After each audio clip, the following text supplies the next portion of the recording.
আমাদের প্রধান উপদেষ্টা প্রফেসর ইউনূস পদত্যাগ করে চলে যাবেন রাগে দুঃখে অভিমানে।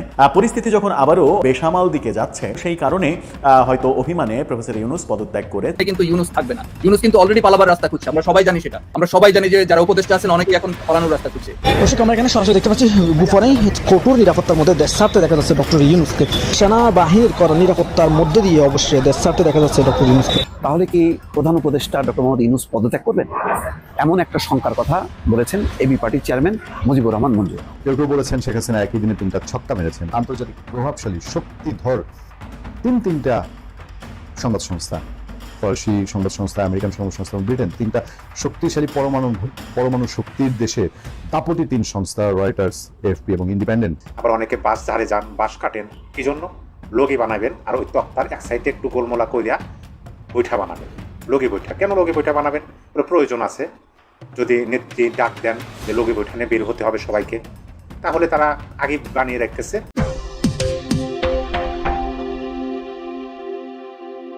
সম্মানিত দর্শক, আমাদের দেশের কি একটা অবস্থা হয়ে গেছে।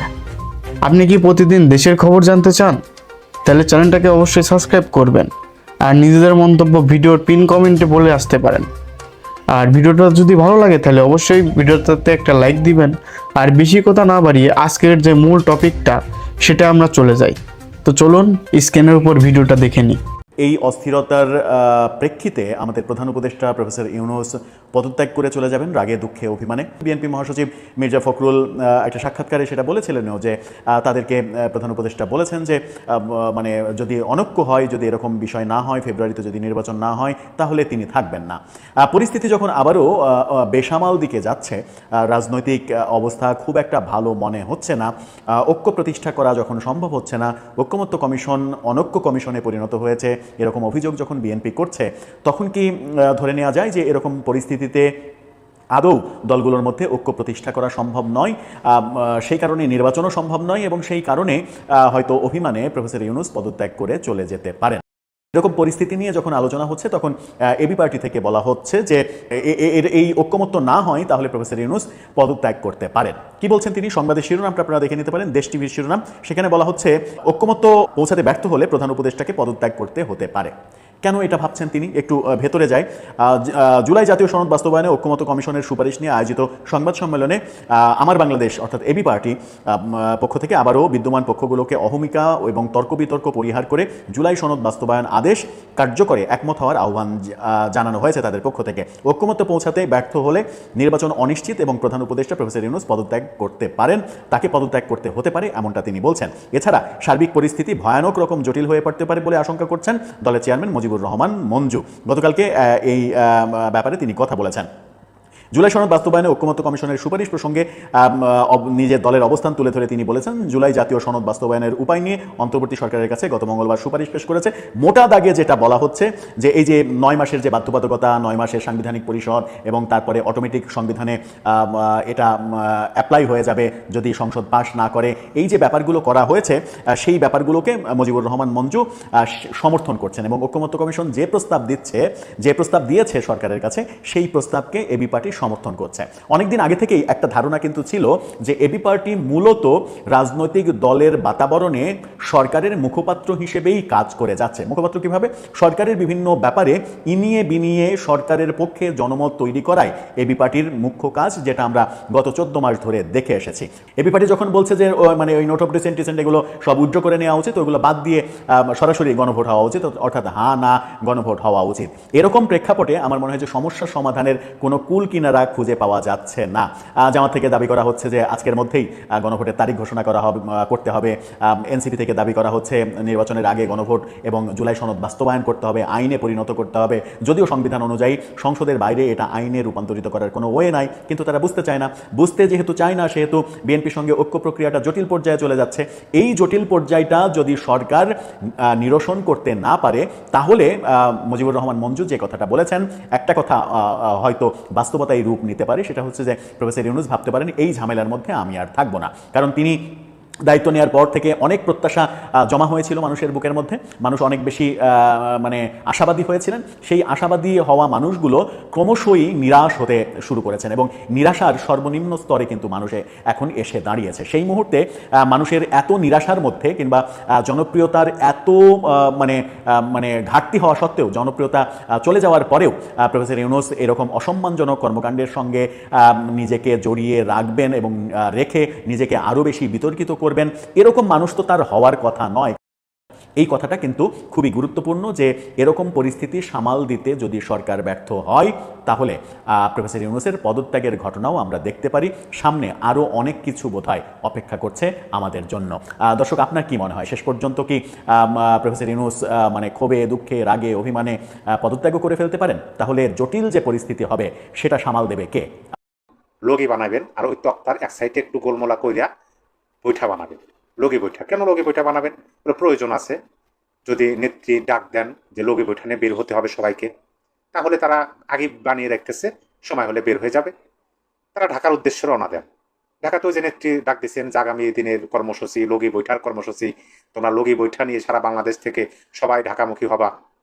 ঢাকামুখী হচ্ছে, ঢাকায় গেছে পরনে লুঙ্গি। ঢাকার মানুষ তো একটু মানে দেখে বোঝা যায় ঢাকার মানুষ, আর গ্রামে থেকে গেছেন, কিন্তু নিজেদের মধ্যে ঐক্যটা এমন এক পর্যায়ে পৌঁছে গেছে, হাজার হাজার মানুষ তারা মিছিল করতেছে, ওই যে লগি বৈঠা তারা হাতে দিয়ে মানে নাচতেছে, দুলতেছে, স্লোগানের তালে তালে তারা আনন্দ ফুর্তি করতেছে।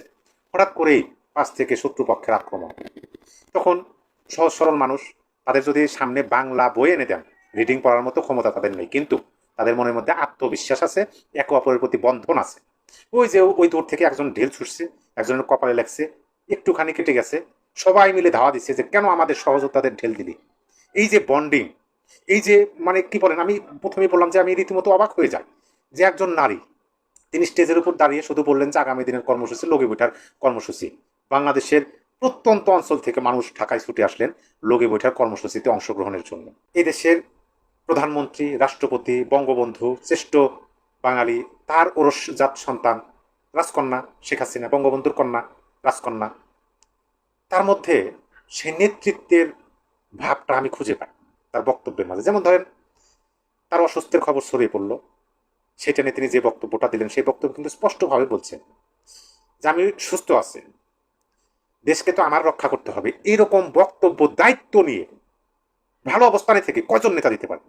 আপনি দেখেন, তিনি ক্ষমতা হারাইছেন, বাংলাদেশে তার স্থান নাই, তিনি বাংলাদেশ থেকে চলে গেছেন, বাংলাদেশে আসতে পারতেছেন না, মানে বাংলাদেশে তার কোনো স্থান নাই। তারপরে তিনি এই দেশের মানুষের জন্য কি বলতেছেন যে আমার তো দেশকে উদ্ধার করতে হবে, এই যে একটা লাইন তিনি বলছেন, তার মানে কি তিনি সেই দায়িত্বটা আপনি নিছেন, নিয়ে তিনি কাজ করতেছেন। আন্তর্জাতিক অপরাধ, আন্তর্জাতিক আদালতে ইউনূস সরকারের নামে মামলা করতেছেন, বিভিন্ন আন্তর্জাতিক সংবাদ মাধ্যমে তিনি সাক্ষাৎকারে বক্তব্য দিচ্ছেন, এই সরকারের সমালোচনা করতেছেন, তার রাজনৈতিক দলের নেতাকর্মীদের দিক নির্দেশনা দিচ্ছেন, তৃণমূলের কর্মীদের প্রতি সামর্থ্যবান নেতাদের হাত বাড়িয়ে দেওয়ার তিনি আহ্বান জানাইতেছেন। তিনি প্রতিদিন বক্তব্য দিতেছেন, প্রতিদিন কাজ করতেছেন। এই বিষয়গুলো কয়জন পারে, কয়জন নেতা পারে, কয়জন নেত্রী পারে? আমি সত্যিকার অর্থে অবাক হয়েছি। 1975 সালে 15ই আগস্ট বঙ্গবন্ধু শেখ মুজিবুর রহমানের হত্যাকাণ্ডের ঘটনা সংঘটিত হওয়ার পরে 1975-এর মানে সংবাদটি পাওয়ার সাথে সাথে তিনি ছুটে আসেন, কিন্তু বাংলাদেশে তাকে প্রবেশ করতে দেওয়া হয় না, তিনি ভারতে অবস্থান করেন। দীর্ঘ 6 বছর তিনি ভারতে অবস্থান করেন। 1981 সালে তিনি বাংলাদেশে আসেন। তখন তার মানে তিনি কোনো রাজনৈতিক নেত্রী না, তিনি শুধুমাত্র বঙ্গবন্ধু কন্যা, মানে 81 সাল, 75 থেকে 81। তারপরে তিনি হাল ছাড়েননি, তিনি তার বাবার শূন্যতাটা পূরণ করার চেষ্টা করছেন, লড়াই করছেন, সংগ্রাম করছেন। তিনি দেশে আসছেন জীবনের ঝুঁকি নিয়ে, রাজনীতি করছেন, নিজের দলকে রাষ্ট্র ক্ষমতায় নিয়ে গেছেন, আবার বিরোধী দলে আসছেন, রাজপথের রাজনীতি করছেন, আবার নিজের দলকে রাষ্ট্র ক্ষমতায় নিয়ে গেছেন। শেষবার 15 বছর 7 মাস রাষ্ট্র পরিচালনার দায়িত্ব পালন করছেন। দেশের সাধারণ মানুষের মনের মধ্যে তিনি জননী হিসাবে স্থান গ্রহণ করছেন। হ্যাঁ, রাজনৈতিক দলের নেতা নেত্রী তারা যে শতভাগ নির্ভুল, এই কথাটা ভুল। তাদেরও ভুল আছে, ভুল থাকবে, তাদেরও ত্রুটি আছে, তারপরও আমি একটা দলের নেত্রী হিসেবে বলতেছি, বাংলাদেশের সাধারণ মানুষ যাদের গৃহ ছিল না, গৃহহীন মানুষ, তাদেরকে গৃহদান করছে, ঠিকানা দিছিলেন। প্রত্যন্ত অঞ্চলে খেটে খাওয়া মানুষ, রিক্সা চালক, ভ্যান চালক, দিনমজুর, তার তার বাড়িতেও বিদ্যুতের ব্যবস্থা করে দিয়েছে। এই যে কাজগুলো তিনি করছেন, সাধারণ মানুষ এখন তাকে বলতে পারতেছে না।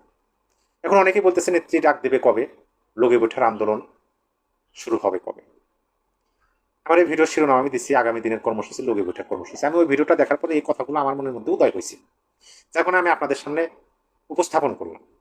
বিএনপি এখন কঠিন চাপের মধ্যে পড়েছে। কি করবে তারা, এই ব্যাপারে তারা কোনো বক্তব্য দেয়নি। তবে তাদের যে ভেতরে অসন্তোষ, সেই অসন্তোষটা তারা চাপা রাখেনি, একেবারে খোলাখুলি সামনে এনেছে। যেমন মির্জা ফখরুল ইসলাম আলমগীর বলছেন, মন গড়া সংস্কার প্রস্তাব জাতির জীবনে দীর্ঘমেয়াদে অকল্যাণ ডেকে নিয়ে আসতে পারে। এখন মূল বিষয়টা হলো সাংবিধানিক আদেশ, যেই দাবি জামাত এবং এনসিপি করছে যে আদেশ জারি করতে হবে এবং তার আইনি ভিত্তি দিতে হবে। সাংবিধানিক আদেশ জারি করে তার ভিত্তিতে গণভোট, এই দুইটা আয়োজনই এক অর্থে বিএনপি বিরোধী। যেমন সাংবিধানিক আদেশ এই সরকারের আমলে বিফোর ইলেকশন, মানে বিএনপি মনে করে এটা অসাংবিধানিক, এই এখতিয়ার বর্তমান সরকারের নেই। আর নির্বাচনের আগে গণভোট না, তার মানে নির্বাচনের দিন হইতে পারে, নির্বাচনের দিন হলে নির্বাচনের পর নির্বাচিত সরকার বা পার্লামেন্ট সেটা বাস্তবায়ন করবে। এখন কথা হলো যে এর বিপরীতে আজকের মধ্যেই আলটিমেটাম আছে জামাতের, যে সাংবিধানিক আদেশ জারি করতে হবে আজকের মধ্যেই, গতকাল রাত অথবা আজকের মধ্যে, এই সময়সীমা দেওয়া আছে। সম্ভবত জামাতের এই যে সময়সীমা দিয়েছে জামাত সহ 8টি রাজনৈতিক দল, তার সাথে দ্বিমত নেই এনসিপিরও।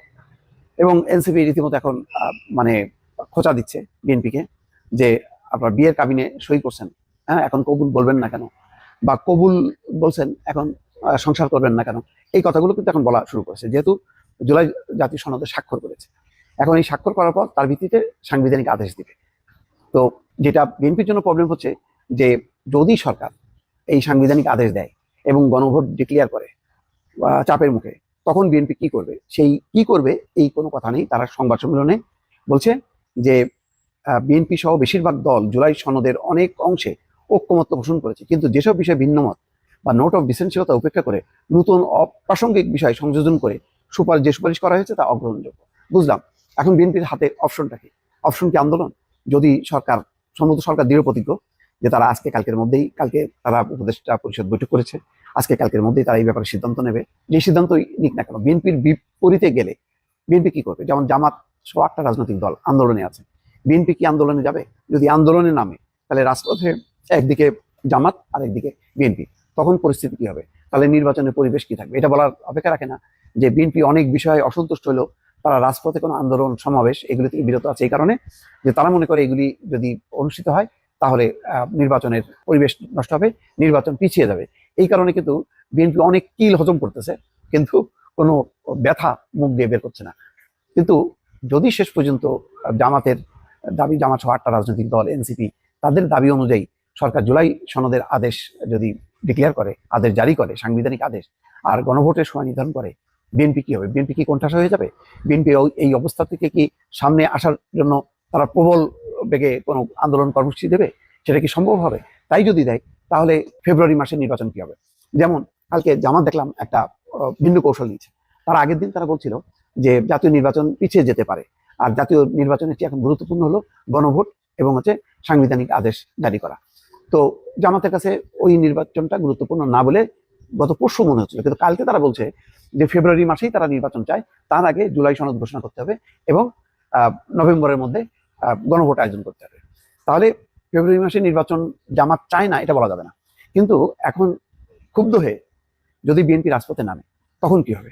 তার ফয়সালা কি হবে? তখন কি সরকার একটা অজুহাত পাবে যে নির্বাচন পিছিয়ে দেয়? অনেকে বলছে যে সরকার এরকমই চাচ্ছিল যে 2-3টি রাজনৈতিক দলকে মুখোমুখি করার পর সরকার বলবে যে আমার কি করার আছে। এই অবস্থায় তো নির্বাচন হতে পারে না।